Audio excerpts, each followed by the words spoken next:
Hello everyone, तैयारी शानदार चल रही होगी। सभी मन लगाकर पढ़ रहे होंगे। उम्मीद है आप रोज अपने टारगेट्स पूरे कर रहे हैं, अपने ऊपर ज्यादा ध्यान दे रहे हैं, दुनियादारी से बच रहे हैं और जितना हो सके अपना सारा समय पढ़ाई पे खर्च कर रहे हैं, क्योंकि ये पढ़ाई ही हमें आगे ले जाने वाली है।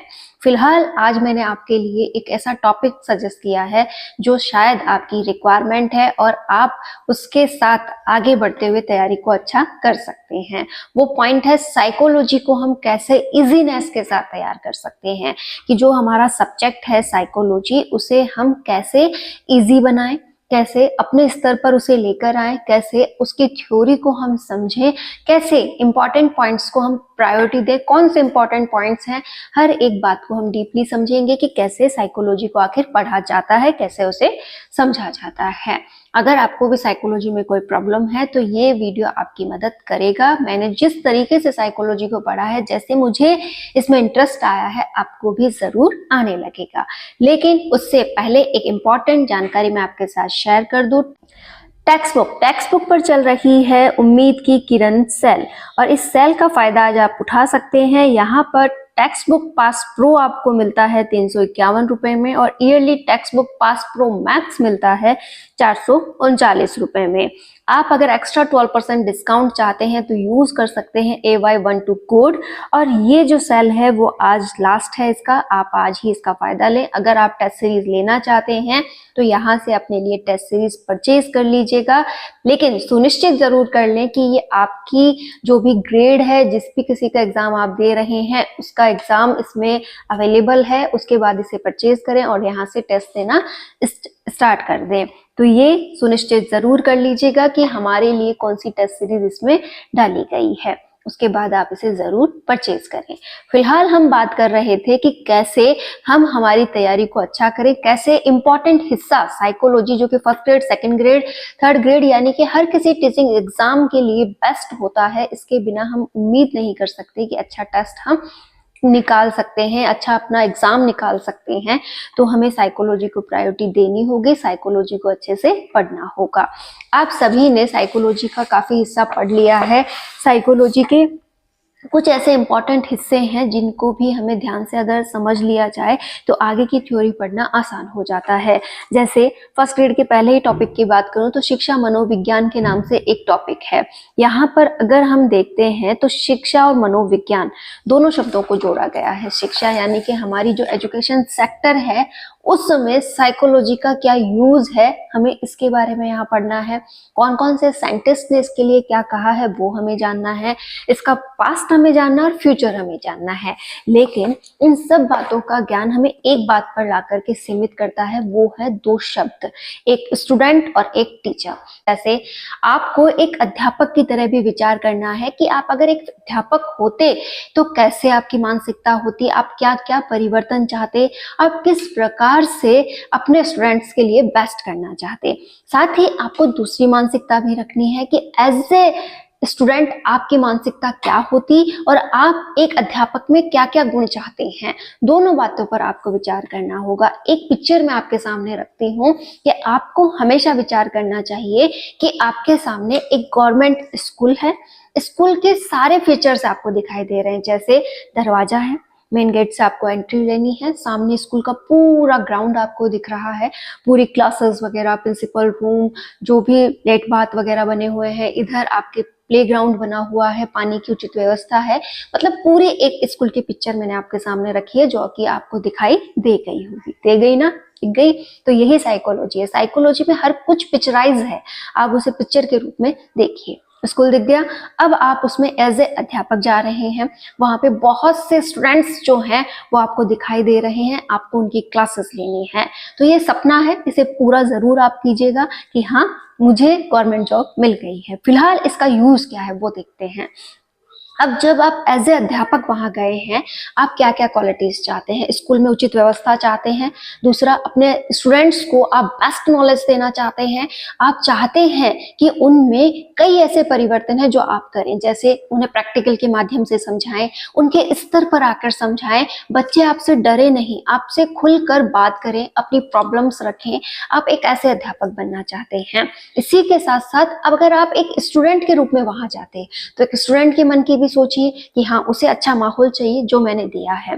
साथ ही साथ कैसे अदर अध्यापक और मेरा व्यवहार उसके प्रति है वो भी आपको चाहिए कि हाँ, एक स्टूडेंट जो है वो अपने अध्यापक में कौन कौन सी क्वालिटीज चाहता है वो भी आप नजर में रखें। आपको स्टूडेंट बनते हुए किन बातों का फील हो रहा है, जैसे आप तनाव फील कर रहे हैं कि भाई समझ नहीं आ रहा, मैं कैसे अपनी बात रखूं, ठीक है। दूसरा, आपको अध्यापक के द्वारा पढ़ाया हुआ समझ में नहीं आ रहा तो आप क्या करेंगे, कैसे अपने दबाव से बचेंगे, कैसे आप अपने अध्यापक में कौन सी क्वालिटीज देखना चाहते हैं। आप चाहते हैं कि अध्यापक जो है वो आपको आपकी बात रखने दे, दूसरा आपकी बात समझे, आप में जो भी कमी है, जो भी आपके अंदर इस समय प्रॉब्लम चल रही है कि हाँ, आपको समझ नहीं आता, आपको लेट समझ में आता है, तो वो आपको समझाए।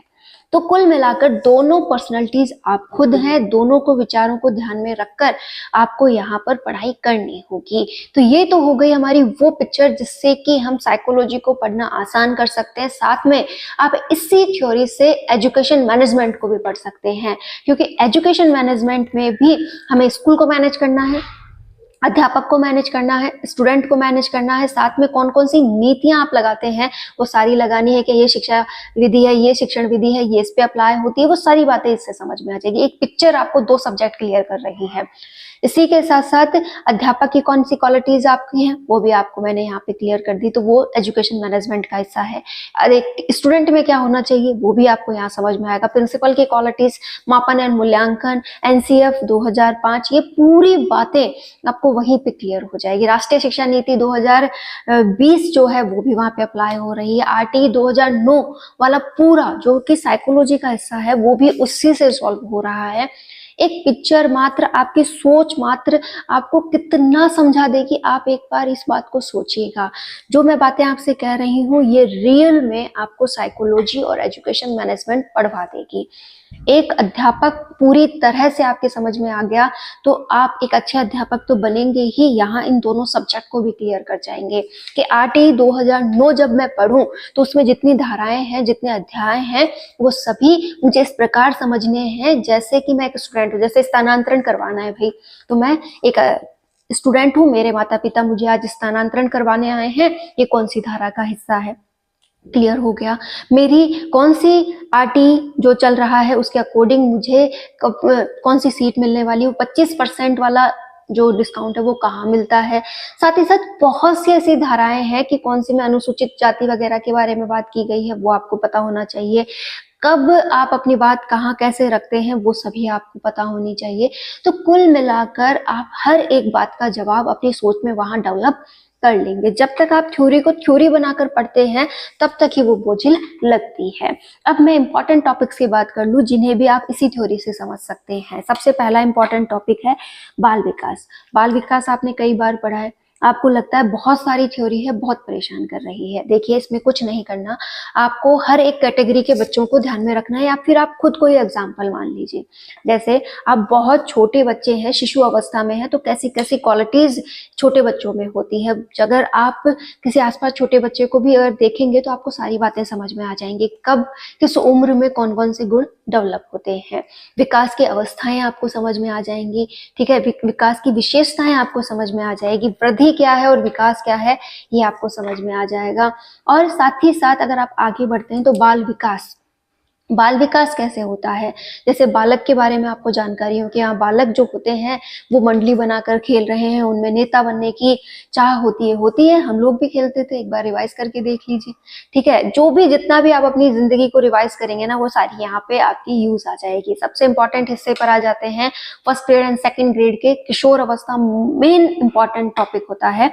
किशोर अवस्था में आप में कितने बदलाव आए, आप किन किन परिस्थितियों से जूझे कि हाँ, मैंने तनाव भी झेला है, उस समय बहुत दबाव रहता था अपने करियर को लेकर, साथ ही साथ ऐसी बहुत सी बातें थी जो कि नई थी, तो वो सभी आप यहाँ पे अप्लाई कर सकते हैं। तो जिंदगी है, जिंदगी को ही यहाँ पर हमें समझना है। उसके बाद नया टॉपिक है हमारा अधिगम। अब अधिगम की बात आते ही हमें सीखने की बात करनी होगी कि हम कैसे कैसे सीख सकते हैं, कहाँ से हमें नॉलेज किस तरीके से मिल रहा है। जीन पैजे भी हमें वही सिखा रहे हैं, इधर हमारे पास पावलोव है, स्किनर है, सभी अपनी बात को रख रहे हैं। तो उन बातों को एज ए एग्जाम्पल आप एक पिक्चर तैयार कीजिए और उसे ध्यान में रख लीजिए। इसमें एक इम्पॉर्टेंट टॉपिक और रहता है कोहलबर्ग वाला, वो देखिएगा, और एक वाइगोत्स्की वाला जो टॉपिक आएगा उसे भी आप जरूर देखें। इसके बाद आता है अभिप्रेरणा। अभिप्रेरणा से आपका क्या तात्पर्य है, वो पूरा बिंदु आपको अप्लाई करना है और इस पर्सनैलिटी पे बिल्कुल फिट होगा। व्यक्तित्व की अगर बात करें तो एक पॉजिटिव पर्सनैलिटी और एक नेगेटिव पर्सनैलिटी को आप कैसे समझ पा रहे हैं, बस यही थ्योरी अगर आपको समझ में आ गई तो ये वाला टॉपिक हो जाएगा। समायोजन की बात करें तो समायोजन बहुत इंपॉर्टेंट टॉपिक है। समायोजन कैसे स्थापित करोगे, अगर एक अध्यापक हो और एक स्टूडेंट हो तो वो वाला पॉइंट आपको पता हो। मानसिक स्वास्थ्य, मानसिक स्वास्थ्य से हमारा मतलब होता है कि जब बच्चे पर प्रेशर आता है तो कितना तनाव में है, कितना दबाव में है, वो किस परिस्थिति से जूझ रहा है, आपको वो पता होनी चाहिए। ऐसे अध्यापक भी कई प्रॉब्लम्स हैं, उनको भी आपको निपटना होता है, तो मतलब क्या है वो तरीके, उनको समझेंगे। बुद्धि के प्रकार हमें देखने हैं, बुद्धि के सिद्धांत हमें देखने हैं। हर एक बात कब समझ में आती है, जब आप एक स्टूडेंट की नजर से, एक अध्यापक की नजर से उस बिंदु को समझेंगे। बाकी तो ये आप कहेंगे कि मैम इतने टफ नाम होते हैं, साइंटिस्ट के होते हैं, सिद्धांत के होते हैं, कैसे ध्यान में रखें।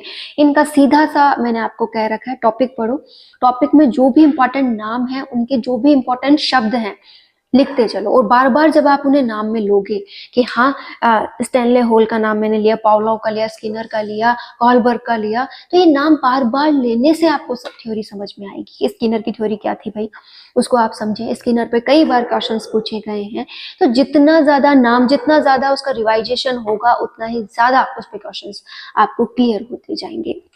इसी के साथ आरटी 2009 हमारा इंपॉर्टेंट रहता है, उसे आज ही पढ़कर तैयार कर लें। आप अध्याय, कौन कौन से अध्याय में क्या क्या बात कही गई है वो आपको पता चलने लग जाएगी। साथ ही साथ किस धारा में कौन सी बात कही गई है, आप क्वेश्चन देखिएगा, क्वेश्चन आपको समझाएंगे कि क्यों पढ़ना जरूरी है एक एक पॉइंट को। आरटी 2009 के क्वेश्चंस जो हैं वो बहुत अच्छे आते हैं, आप उन्हें तैयार कर लीजिए, थ्योरी तैयार कर लीजिए, क्वेश्चन में मिस्टेक होती ही नहीं है। इसी के साथ साथ आप राष्ट्रीय शिक्षा नीति 2020 को भी जरूर तैयार करें, यहाँ से भी क्वेश्चंस बनेंगे। कुल मिलाकर ये पूरा चैप्टर जो साइकोलॉजी का और एजुकेशन मैनेजमेंट का हमारे फर्स्ट पेपर में देखने को मिलता है, इसे आप इजी बना सकते हैं। बस आपको अपनी यहाँ पर खुद की साइकोलॉजी इनके प्रति तैयार करनी होगी कि कैसे मैं इनको समझूं। अधिगम की बात करें तो अधिगम में भी आपको सेम पोर्शन अप्लाई करना होता है कि जैसे अधिगम के जो प्रकार हैं वो हमें क्या कहना चाहते हैं, कि जैसे आप किसी को पढ़ाना चाहते हैं और वो बेचारा सोना चाहता है, पढ़ना नहीं चाहता, तो आप उसे बाध्य नहीं कर सकते। इसका मतलब आपको तत्पर करना, कैसे उसे अभ्यास करना सिखाना कि आप अभ्यास कीजिए। आप बार बार किसी पॉइंट को अगर नहीं समझ पा रहे हैं तो आप कोशिश करते रहिए, वो पॉइंट आपको जरूर समझ में आएगा। तो ऐसी कई बातें हैं जो हमें समझनी होगी और अप्लाई करनी होगी। देखिए 3 बिंदु मैं आपको क्लियर कर दूं, जैसे तत्पर करना, आपको जब तक मैं प्रेशर ना दूं, आपको तत्पर ना करूं, आपको मैं नहीं पढ़ा सकती कि हाँ भाई मैं आपके सामने बुक खोल दूं, आपका मन ही नहीं है तो आप नहीं पढ़ सकते। मुझे अंदर से आपको मोटिवेट करना होगा कि भाई पढ़ो, पढ़ने से आपकी लाइफ सेट होने वाली है। अगर आज आप पढ़ लोगे तो कल को आपकी लाइफ बदल जाएगी। तो कुछ बातें मुझे आपके साथ शेयर करनी होगी।